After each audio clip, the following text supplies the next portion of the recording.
Hello, ladies and gentlemen. It is your host with the biggest nose, Jay-Z Courtside, coming at y'all today on Wednesday, January 28th, just a minute late as well. I think that's fashionably on time, to be honest. You know, some Arabic people of Middle Eastern descent, they say we'll be there at 9 a.m. AST. That's Arab Standard Time. So one minute late, that ain't too shabby. Guys, I hope you had a blessed day. I hope everybody's having a phenomenal start to their Waffle Wednesday. It's very, very good to see all of you guys today. Yes, I'm talking to the live crew. I'm talking to the podcast crew. Everybody that's tuning into these streams, whether they're live or post, I appreciate y'all very much. We got a different kind of episode today, y'all. So I feel like I gotta say this immediately. This is my first ever time covering like live coverage of the NBA. So as I've always listened to podcasts for the last few years, I always said one thing. It's like the podcasters always say we're in the dog days of the NBA season. I never quite understood what that meant. But now that I'm doing this, I'm slowly understanding what they mean by that. It's pre-All-Star break, but during a dead trade deadline. And that's what we're in right now. Nothing's really happening. I'm sort of relying on some trade business so that we can get some fun, interesting new takes to talk about. But I don't think much is going to happen. I just don't think much is going to happen. So we got to improvise. We got to think of other things. We got to focus on other things. And we just got to be creative the way we know how. Okay? So in today's episode, we are going to be starting with the up-down report. Shout out No Dunks, my favorite podcast group out there. We are going to be doing up or down. Basically, I'm going to share you guys a subject, and I want to know whether you guys are up on this or you are down on this. So whether you like it or you don't like it, okay? So I'm going to need the live crew's help when I do this. And then we're going to break down some NBA games of last night, and then we're going to get the hell out of here and enjoy the rest of our Wednesday, okay? Today, I say this at the start of every podcast that I don't think is going to be that long, but I genuinely believe that today is going to be short, okay? I genuinely believe that we're looking at a 30 to 40 minutes one, even though the last few have been over an hour, all right? So, guys, make sure y'all stick around through the end because we got a lot of fun topics to discuss. And remember, I'm going to need your guys' help when we start up with this up or down report. Okay, again, podcast listeners, be sure to leave a 5-star rating and review. TikTok chat, YouTube chat, be sure to drop a like, subscribe, follow, all that jazz. And then Twitch chat, all you guys got to do is sit back, relax, grab a cup of coffee, and enjoy the show. Okay? Now, guys, I'm going to need your help with our first segment of today's show. Up or down? Up or down? Guys, are you up or down on Luka's MVP chances? Now, in case you guys haven't checked the gambling odds for FanDuel or MGM or all of this stuff, they have now removed Nikola Jokic from MVP contention. And I think we could all agree that Jokic was going to win MVP this year. I think Jokic was going to win his 4th MVP. That's what was going to happen. Well, they removed him from the MVP voting because Jokic is only allowed to miss 2 more games for the rest of the season to be eligible. They said he's going to be out for at least 1 more week. When you hear at least 1 more week, it begs the question that you're going to miss more than those 2 games. This is why I believe the 65 game rule that they added a couple years ago needs to be deleted because there's just no reason, no rhyme or reason that Wemby is not eligible for DPOYs for the last couple of years. And Jokic is not eligible to win his 4-time MVP. Do you guys understand? That's like career altering. That is career altering, ladies and gentlemen. He's not just eligible for his MVP. He's not eligible for the All-NBA. He's not eligible for any big award. The 65 game minimum is absolutely horrid. That should not be a thing. And I think they're going to remove it. Like, that is legacy altering, guys. 30, 40 years from now, we're going to be looking back. We're going to be talking about the greatest players of all time. We're going to be looking at LeBron. We're going to be looking at Michael Jordan. We're going to be looking at Kareem Abdul-Jabbar. And then somewhere in that conversation, we're going to say Jokic only has 3 MVPs. And that's somewhat of a disgrace because he deserves 4. And it's really, really, really unfortunate. And then we're going to have to go back and tell our grandkids the reason why he didn't get his 4th MVP is because this stupid rule that Adam Silver implemented for 5 years in the NBA. So I think that's career altering. Now, the take is, are you up or down on Luka Doncic winning his first ever MVP? Because now, according to all the gambling websites, Luka is number 2 in odds at winning most valuable player. Number 2 behind Shea and ahead of Cade Cunningham. Now, I'm not going to get disrespectful. I'm not going to talk down on anybody. But what I am going to say is I believe in my time of being alive, there has only been one MVP in the NBA that wasn't from the top 2 seeds. And that was Russell Westbrook the year Durant left and joined the Warriors. I believe the Thunder were the 6th seed. So if you were to look right now, the Lakers are sitting at the 5th seed. They're only a game out of the play-in. 1 game out of the play-in. I don't think the Los Angeles Lakers, I don't think that Luka Doncic deserves MVP unless he somehow throttles them to the 2nd seed in the West, which I think we can all agree, if there's really no trades happening, that's just not going to happen. Regardless of this conversation, is if you have a chance at being in the play-in, I don't think that you should have a chance at being in this conversation, okay? So when we talk about Luka Doncic, let's talk about his stats real quick. They're unbelievable. He's leading the league in scoring, averaging 34 points per game, almost 8 rebounds, almost 9 assists, 1.5 steals. He's shooting 47% from the field, and something that hasn't clicked quite yet with Luka this year is his 3-pointers. He's averaging 34% from 3. That's not a good percentage from Luka. That is very low for Luka's career because the last few years he's averaging 37%, 38%, 36%, 38%. So this is the lowest mark that he's had in about 5 years of shooting the 3. Now, I'll be honest with everybody, since I have to also give my take, whether I'm up or down on Luka Doncic winning his first ever MVP, I'm down on it. I don't think Luka, here's the confusing part. I think this is the best odds Luka ever has to win the most valuable player. I think he's got the best odds. Now, what I mean by that is I don't think he'll ever get closer than this year right now to ever winning most valuable player. In my opinion, he does not deserve MVP this year. In fact, it's quite disgraceful that he's even ahead of Cade Cunningham right now in the odds to win MVP, because what Cade Cunningham is doing, and yes, you can say the East is weaker, but I've already discussed that the East technically, yes, it's weaker, but Cade should be in that spot. Cade led his team last year to be the first ever team in NBA history to more than triple their win total. The Pistons are on pace to win 60-plus games this year, and you're telling me the Lakers, who are on pace to barely make it into the playoffs, deserve the second highest odds of winning most valuable player? On top of this, there's plenty of statistics you guys can look up. Don't believe the BS stats that you hear about, like, Luka puts up 46, but he also gives up 46. He really gives up like 35, okay?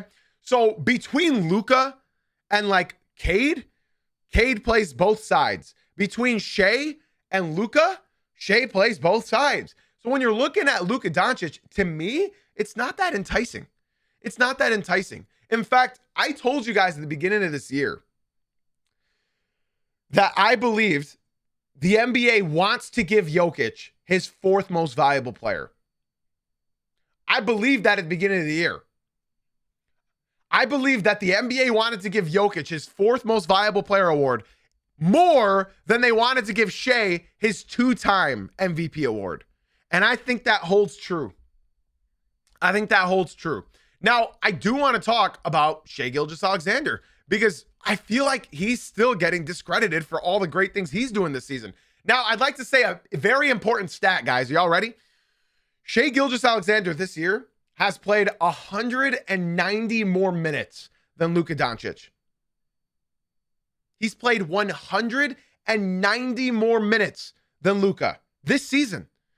I'm not done yet. Shai Gilgeous-Alexander has also scored more points than Luka. So yes, Luka is averaging the most points per game, but by total amount, Shai is also leading that. And just to add more confirmation into any doubt in the world that was up on Luka winning, Shai Gilgeous-Alexander is leading their team to the number 1 seed in the West, again, with all of the injuries to this team. To this team. A lot of people aren't talking about it, but the Oklahoma City Thunder have been a top 3 most injured team this year. And people, I feel like, are not giving Shai the credit that he deserves there. So when you look at Luka, yes, he puts points on the board. He puts points on the board. But what Shai brings on both sides, I think it's an undisputable fact that Shai deserves the MVP. And if you're not going to give it to Shai, if you're not giving it to Shai, let's say he doesn't reach the 65-game minimum, he will. Let's say somehow the Pistons throttle up to being the number 1 seed in the entire NBA. I genuinely believe the only other player you can give this award to right now is Cade Cunningham. And that's not because I'm a Pistons fan. Shai deserves it. Shai absolutely deserves it. If Jokic wasn't hurt, then Jokic deserves it.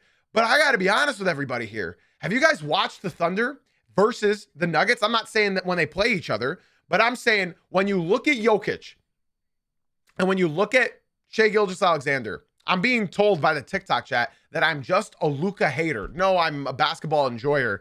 And what I see is Shai and Jokic are both better players than Luka Doncic. So when I talk about the Nuggets versus the Thunder, let's look at what the Nuggets have been doing without Jokic, okay? Without Jokic, this team is still winning games. This team is still winning games. This team is still the 3rd seed. I said that the Denver Nuggets would fall into the play-in when they lost Nikola Jokic. Silly me. I didn't think they had a secret star in Peyton Watson. I didn't think that Jamal Murray was going to step up the way he was. I didn't think that Jonas Valanciunas would be able to hold down the fort. I didn't think that Tim Hardaway Jr. would look like the best contract signed in the entire offseason. And then when you look at the Thunder, you remove Shai, what is this basketball team?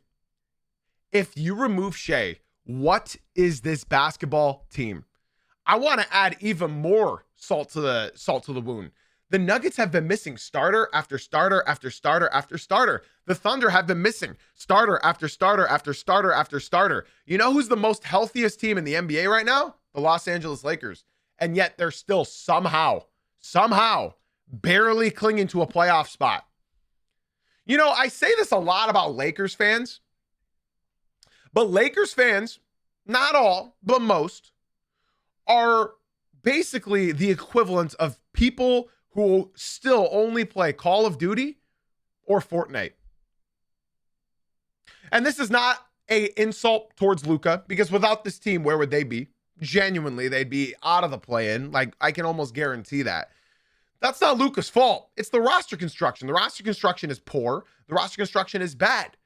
But at the same time, if you are an MVP caliber player and you are leading this team to be an MVP caliber team, then you should be a top 3 seed, shouldn't you? But I think we can all agree that the Lakers are only, in my opinion, the Lakers are going to fall into the play-in spot, in my opinion. It's sort of tricky because right now the Suns are missing Devin Booker, and apparently they're getting him back in a week or two. But it's tricky. I think the Lakers are going to fall into the play-in, and the big reason why, and I've said this fact before, and most people don't know this. The way that the NBA treats the Los Angeles Lakers is they save all of their big games for holidays and the end of the regular season. So the Lakers' schedule for the last 25 years are always the easiest for the first half of the season. And then when the NFL ends, that's when their season ramps up. Okay? So the fact that they are barely the 5th seed, and yet they've had the second easiest schedule all season long, that means that their matchups are only going to increase to get harder because they save big Laker games for holidays, for Christmas, New Year's, Halloween, Thanksgiving, and for the end of the season. If you don't believe me, let me just go ahead and show you their upcoming schedule, because after February, that's when their schedule ramps the hell up, okay? So they got the Cavs, they got the Wizards, they got the Knicks, they got the Nets, they got the 76ers, they got the Warriors, they got the Thunder, they got the Spurs, they got the Mavs, they got the Clippers, they got the Celtics, they got the Magic, they got the Suns, they got the Warriors, they got the Kings, they got the Pelicans, they got the Nuggets, they got the Pacers, they got the Knicks, they got the Timberwolves, they got the Bulls, they got the Nuggets, they got the Rockets, the Heat, the Magic, the Pistons, the Pacers, the Nets, the Wizards, the Cavs, the Thunder, the Mavericks, the Thunder, the Warriors, the Suns, the Jazz. So this is what I have to say. Lakers fans don't know their own schedule. They don't know how the NBA names their schedule. They give them the hardest end of the season because they know that's when the most casual audience is going to watch them. Straight up. That's been a thing for the last 25 years. So for Lakers fans, I always say it, but we are living in an age where star-studded teams are not the meta anymore. They're not the meta anymore. I'm getting told to shut the fuck up from the TikTok. I'm not going to shut the fuck up. In fact, this is my podcast. So TikTok, I will say this. If you guys are enjoying the show, be sure to leave the TikTok and come through to the Twitch stream. That's Jay-Z Uncut. It's the same name on Twitch. The link is in my bio. I hope you guys can come through to this Twitch stream. You guys would enjoy it much, much more than sitting with a bunch of casual ball knowers in the TikTok. So if you guys are enjoying the stream, get away from all the idiots over there and come through to the Twitch stream. We'd love to have y'all. We would love to have you guys in the Twitch. If you guys watch 3 Twitch streams in a row, I will gift you a $5 subscription so you no longer get ads for the next 30 days. Now, I've talked about the Lakers enough. My whole point being is I don't believe Luka deserves to win MVP this year. If you're not a top 3 seed, if you're going to fall in the play-in especially, Cade Cunningham should be number 2 for MVP voting. And it's so funny because TikTok then says, Cade Cunningham is not better than Luka Doncic. That's not the argument. That's not the argument. And I think genuinely a lot of real NBA fans, I'm not going to put words in anybody's mouths, but maybe one day we'll do a would you rather. Maybe one day we'll do a podcast where we say, would you rather? And we put up player versus player. And I got to be honest, I think most people are going to take Cade Cunningham over Luka Doncic. Everyone other than Lakers fans. I'm not going to say my take because then it's biased since I'm a Pistons fan. But I think 98% of real NBA ball fans know that they're going to take Cade Cunningham to build around over Luka Doncic. Okay? So defense matters, man. Defense matters. This guy in the TikTok, Anthony, said, I'm a Knicks fan and I'm taking Cade. That's literally our Anthony. TikTok, if you guys are enjoying the stream, be sure to leave the TikTok and come through to the Twitch stream. We'd love to have y'all. Leave that stream. Come to the Twitch. It's the same name, y'all. All right, guys, next one. Guys, up or down? Are you up or down in your confidence in OKC going back to back this year? Are you up or down? As of today, are you confident in OKC going back to back? Now, this was prior to J-Dub getting hurt. This was prior to that. But I said at the beginning of the season, before the season started, you guys remember in my prediction episode, I said my favorite to come out of the West is the Denver Nuggets.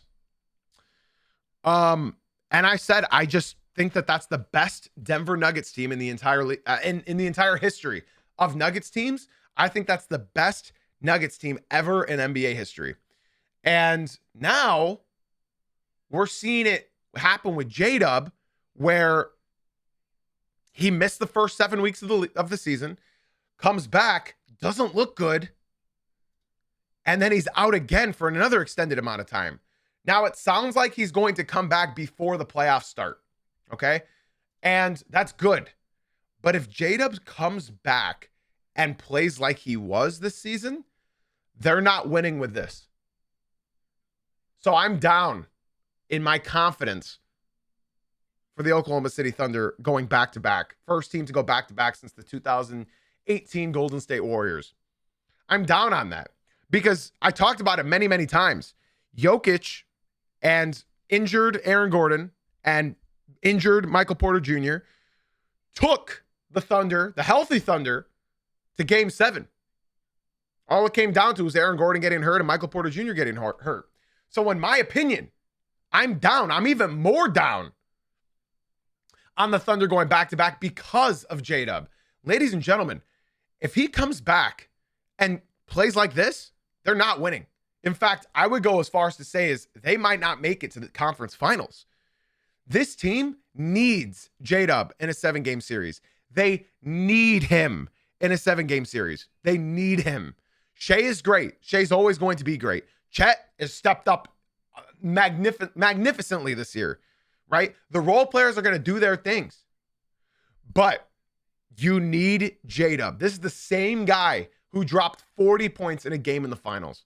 You need that in a 7-game series. You need that when Shea's getting tired. You need that when Shea's getting doubled and tripled at the end of the game. So I'm down on it. Unless J-Dub can come back and have like a month of just getting back to his usual form, I don't see this team going back-to-back. Guys, their second best player, he was averaging less than 17 points per game, less than 5 rebounds, 5.5 assists, 1.5 steals, 47% from the field, and 30% from deep. 30% from deep. He was shooting 37% from deep last year and 43% the year before. They're going to need J-Dub. They need J-Dub. Otherwise, without him, like I said before the season started, I said my favorites to come out of the West are the Denver Nuggets. We'll see what's going to happen. But yeah, I am down. I am down in my confidence for the Oklahoma City Thunder winning it all. Okay. Now, TikTok is still talking out their ass. I just read a message saying, actually 2 messages, Cade over Luka is the worst take. And then I saw Eddie say, Clippers coming out of the West. When will they learn, ladies and gents? When will they learn? Ladies and gentlemen, let's go on to our final up or down. Okay. I need your guys' help here. TikTok, get away from all the idiots and come through to the Twitch stream. The link is in my bio, guys. Jay-Z Uncut. Same name. Nobody knows ball in the TikTok. Eddie, nobody knows ball in the TikTok. The only people that know ball are in my Twitch stream. The link is in my bio. Guys, are you up or down? This one's a little bit fun. Are you up or down on 3-time dunk contest champion Mac McClung skipping this year's dunk contest? Are you up or down? I'm telling you right now, I'm up on that. I'm up. I'm done. I'm sick of it. I'm sorry, Mac McClung. I'm down. I don't care. Who else is he going to jump over that we haven't seen already? I'm up on it. The dunk contest is dead. In fact, the reason why I brought this up is because rookie for the Philadelphia 76ers, VJ Edgecombe was asked after he had a really big highlight dunk, would you join the dunk contest? And he sort of just laughed in the reporter's face. He just laughed. He just laughed. The dunk contest is a joke now. The dunk contest is a joke. And I'm sorry, but Mac McClung has done, he's the only player ever to win 3 in a row, yes. But he has done everything that you could possibly do. I don't want to see him anymore. In fact, I'm probably not going to watch this thing live. No, I can pretty much guarantee you that I'm not going to watch it live. I don't really care about the dunk contest anymore. It's really dead to me. It hasn't really been good since, you know, the Gordon Levine days in 2016. I'm over it. I'm over it. So I don't think Mac McClung coming back would have saved it either. Yeah, I'm happy to say that Mac McClung will not be in the dunk contest. I'm very happy to say that. He won his 3 straight. Whatever, bro. Move on. You know what I mean? So I'm glad most of you guys agree as well. Now, let's go ahead and talk about some games from last night. I'm really disappointed that nobody has come from the TikTok to the Twitch stream. That's crazy. I guess they just want to stay around with the non-ball knowers. If you guys are enjoying it, be sure to come through to the Twitch. It's going to be one of those days on TikTok where we're just not pushed onto the algorithm. Now, let's go and start in Denver from last night. We're going to talk about the Pistons outlasting the Denver Nuggets last night. Now, this game damn near gave me multiple heart attacks. I'm going to say outright right now, when it comes to the Denver Nuggets, they were missing Nikola Jokic, Aaron Gordon, Cam Johnson, Christian Brown. 4 starters. They're missing 4 starters. 4. And this just goes to show you how good this Denver Nuggets squad really is. And on top of that, playing down to your competition is so true. I hate hearing people say, if we had this person, then we would have blew them out by 30.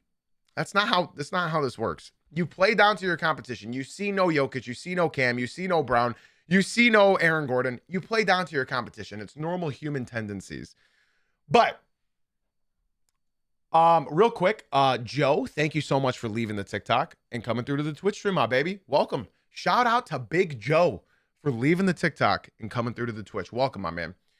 So let's go ahead and talk about this game for the Detroit Pistons against the Denver Nuggets. Now, I got to headline it just by saying the Pistons, no matter how good this team may look on paper, guys, as a Pistons fan, I got to be honest, man. I got to be honest. They need another shooter. I can't keep watching this team. Y'all. They need another shooter. I don't know if it was the what's it called? The elevation. I don't know if it was the elevation or not. But Duncan Robinson, 0 for 8 from 3. Tobias Harris, 0 for 2 from 3. Cade Cunningham, 1 for 4 from 3. Ron Holland, 2 for 4 from 3. Isaiah Stewart, 0 for 2 from 3. Javonte Green, 1 for 3. Dennis Jenkins, 0 for 2, and he was 0 for 8 from the field.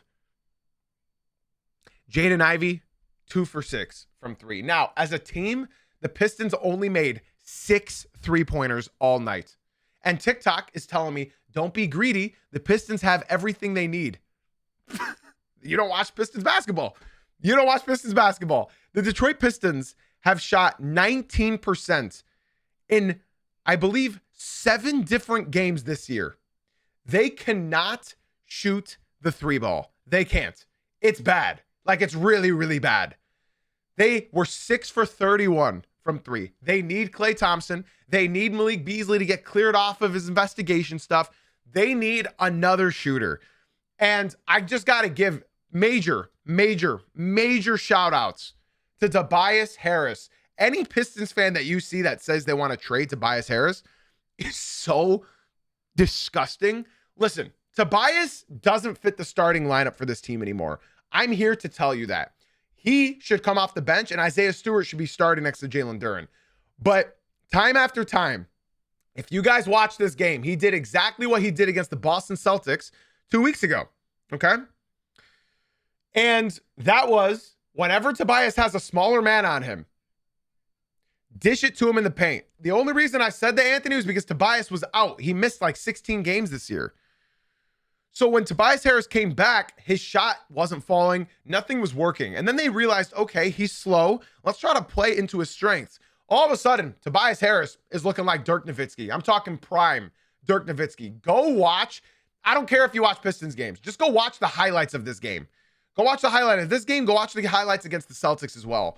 They're just giving it to Tobias Harris in the post, and he's just back to the basket, fade away. Back to the basket, turn, fade away. Back to the basket, turn, fade away. Over and over and over again. It's a sight to see. It's beautiful.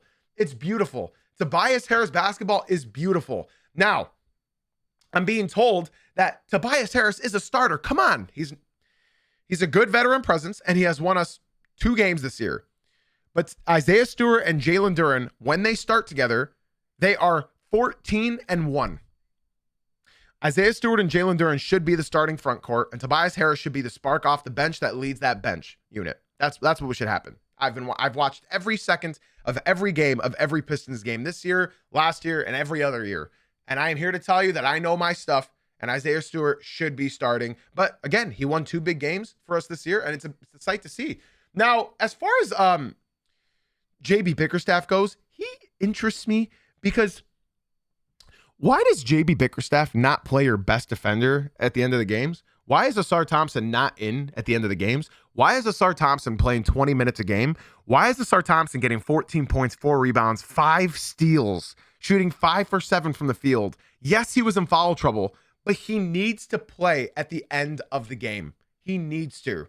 He needs to. I'm going to shout out Eddie before I ban him from the TikTok. He's saying Clippers swept the Pistons, by the way. He has said that 9 times. And yes, they did beat the Pistons. First game was in LA. Kawhi Leonard dropped 55 points. The next game, the Pistons were missing 6 of their best players. They missed all their starters and Isaiah Stewart. So congratulations on your Clippers winning against the Pistons. I'm very happy for you. Just for that, I won't be discussing the Clippers until they get swept into the playoffs, all right?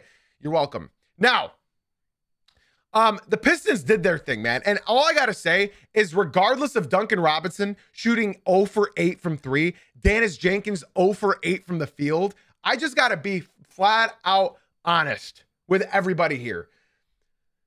It's clear as day what this Pistons team needs. It's clear as day.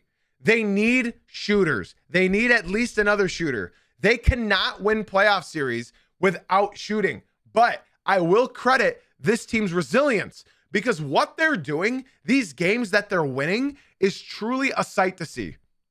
And people want to tell me, I knew this comment was coming, that's why I prepared what I was going to say. The Pistons almost lost to Denver's bench. This is the professional basketball where you play to your competition. And last night, they were up by 18, and then they just gave it all away in 5 minutes because you play to your competition. It's just like how the Denver Nuggets can beat the Philadelphia 76ers, but they lose to the Hornets. It's just like how the Hornets can smack the Thunder by 40. It's just like all these teams that play to their competition. Now, Duncan Robinson last night, I don't think he's ever going to play like that again, but he's utterly useless to have on the court when he's shooting 0 for 8. JB Bickerstaff drew a beautiful play at the end of the game where Duncan inbounded the ball and then just cut straight to the hoop and got a dunk. That was his one bucket, and that was in the clutch time, so that was beautiful. But I got to repeat myself again, man. The fact that this Pistons team can win these games in which they shoot 19% from 3, that is resilience at its finest.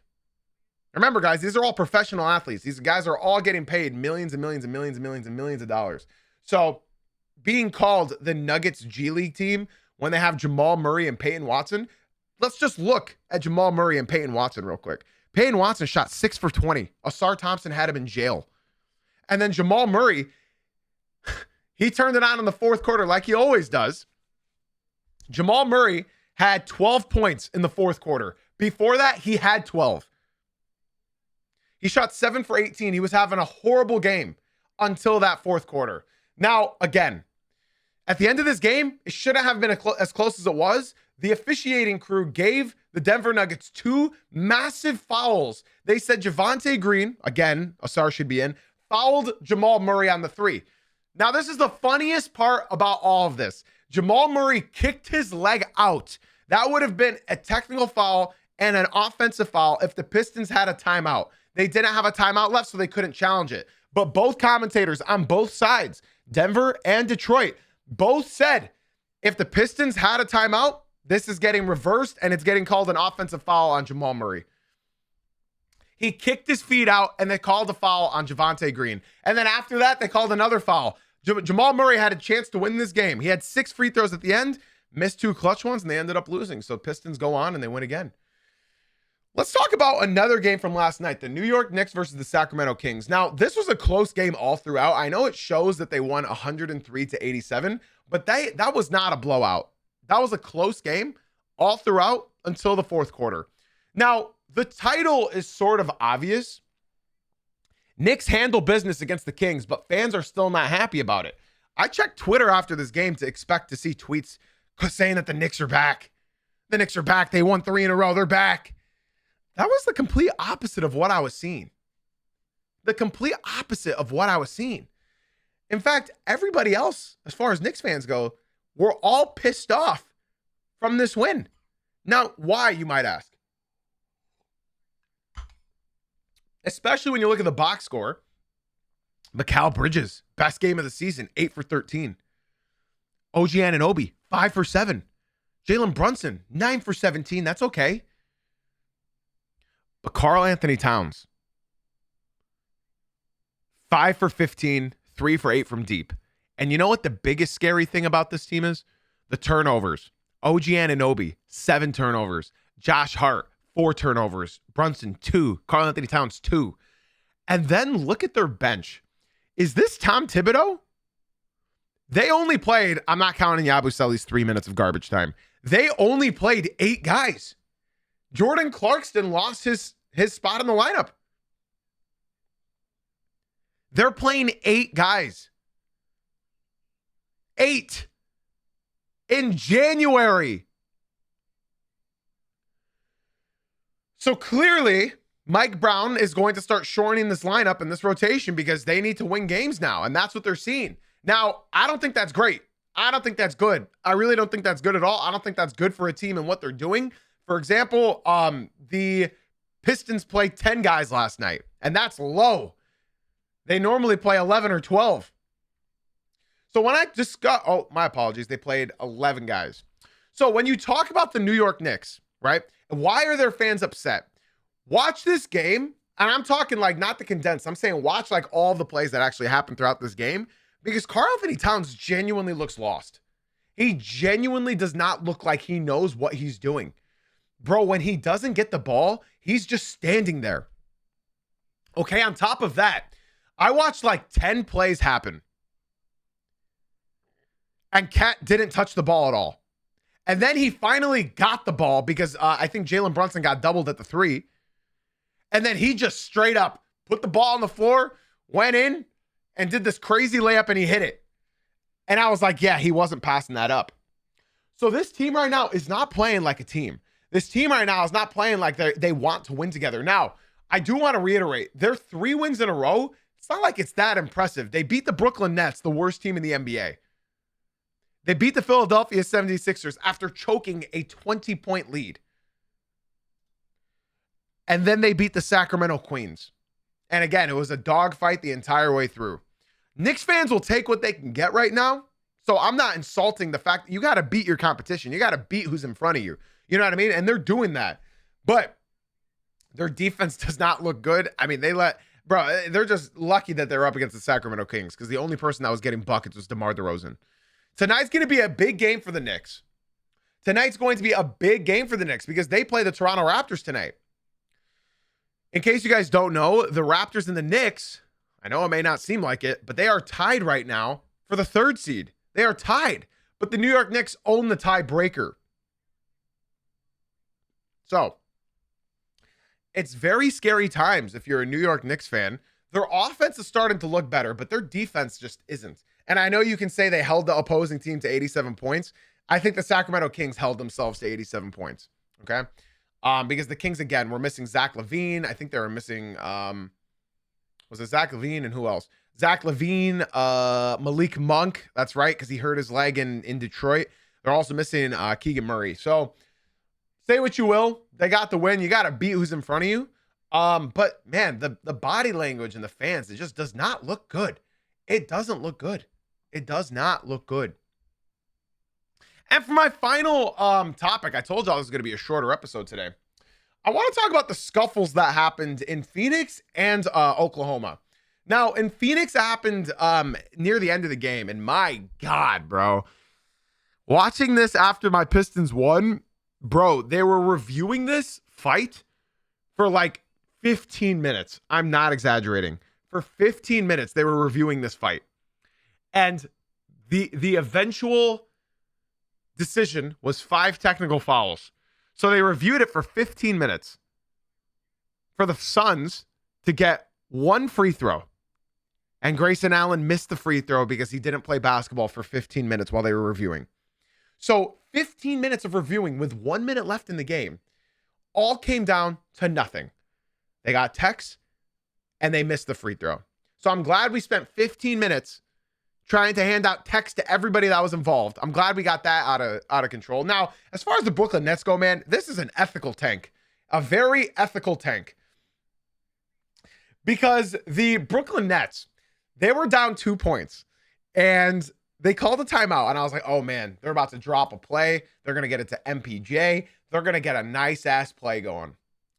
And then I see Igor Yeoman. I think that's his name, Igor Yeoman. It's spelled Demon. but I think it's pronounced Yeoman, right? Bro, I don't know how you call a timeout, and then the shot that you end up getting after the timeout was a 40-foot one-handed hook shot. Looked like the captain of my rec league team. The one-handed hook shot coming from a guard, except it was from 40 feet out. Sorry, it's Yegor Yeoman. Yegor Yeoman. Jeremy, come to the Twitch stream, bro. Come through to the Twitch. We need more Nets fans. So I don't know how the hell they drew that play up, but yeah, that was not the play, man. Very ethical tank. Very, very, very ethical tank. And the Phoenix Suns got the win. I got to be honest, though. This was one ugly game. Shout out Mark Williams. Shout out Mark Williams, bro. Shout out Mark Williams. Bro shot 13 for 16. I know Lakers fans are fuming. Sure, Eddie, why not? I know Lakers fans are fuming. Mark Williams is healthy. Mark Williams is playing well. Mark Williams looks like a competent setter in today's NBA. They could have got him on, bro. And what's his name? Dalton Connect is getting DNPs. He's getting DNPs. Zoimo. Thank you for the follow on Twitch. I appreciate you very, very much. Shout out to you for leaving the TikTok and coming through to the Twitch stream. The Nets do have their pick. They do. They do. Make sure to join the Discord as well, Zoimo. So yeah, the Phoenix Suns got it done. And the Brooklyn Nets got it done. You can't be mad about the Brooklyn Nets losing. This is all part of the plan. Now, I think they got to trade MPJ, and I think they got to do it now. Before the deadline, they got to do it because they're winning way too many games. They are winning way too many games. They got to get off of Michael Porter Jr. He's too good of a player to be on this team, and it's not helping the tank. It ain't helping. They got to lose games, man. They got to lose. Yeah, they got to do it. Now, I want to talk about the Pelicans and Thunder game because we have a big Pels fan. We got a couple Oklahoma City Thunder fans.